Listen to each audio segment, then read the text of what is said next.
அந்த குழந்தையே, அதை உன் மனதில் ரணப்படுத்தி உன் உலகம் என்று நீ நினைப்பவர்களெல்லாம் உன்னை காயப்படுத்துகிறார்கள் என்று சொல்கின்றாய், சொல்லி அழுகின்றாய்.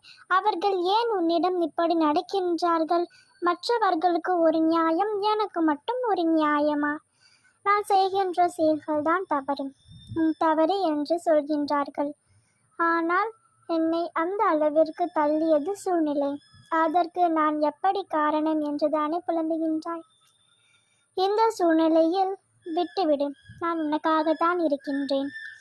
உன் அம்மன் உன்னை விட்டு நான் விலகுவதும் இல்லை, உன்னை விட்டு விலகி போகும்படி நான் செய்வதும் இல்லை. உனக்காக அனைத்தையும் நல்லதாகவே நான் மாற்றி கொடுப்பேன். உன் அம்மாவாக அப்பாவாக என்றும் உனக்கு நானே துணையாக இருப்பேன். உன் கண்ணீரை கண்டேன். உன் வீட்டில் எந்த கொடிய நோயும் நிறங்கவும் நான் அனுபவிக்க மாட்டேன்.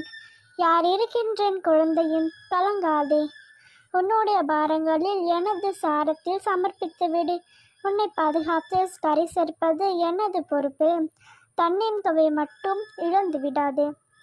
நீ நம்பி வருபவர்களுக்கு ஏமாற்றம் என்று ஒன்றிற்கு இடமே இல்லை. அது அம்மன் பக்தர்களுக்கு நன்றாகவே உறுமொழியும். நீ மனதளவில் பயப்படாமல் இருந்தால்தான் வாழ்க்கையில் தைரியமாக செயல்பட முடியும். நீ நம்பிக்கையோடு உனது கடமையை செய்.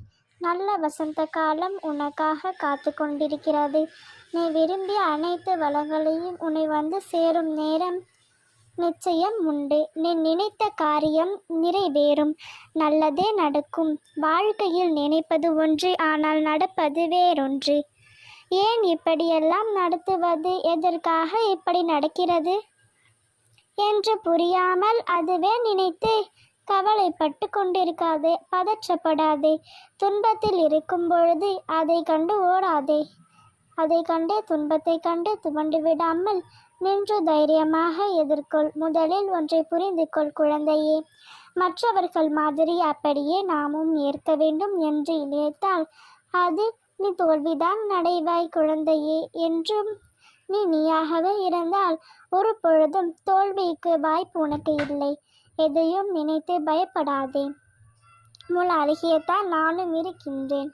உன்னை விட்டு நான் விலகுவதும் இல்லை, உன்னை விட்டு விலகி போகும்படி நான் செய்வதும் இல்லை. வலி, தோல்வி, ஏமாற்றம் இவைகள் எல்லாம் என்னோர் வாழ்க்கையிலும் ஏற்படுவது இயல்புதான்.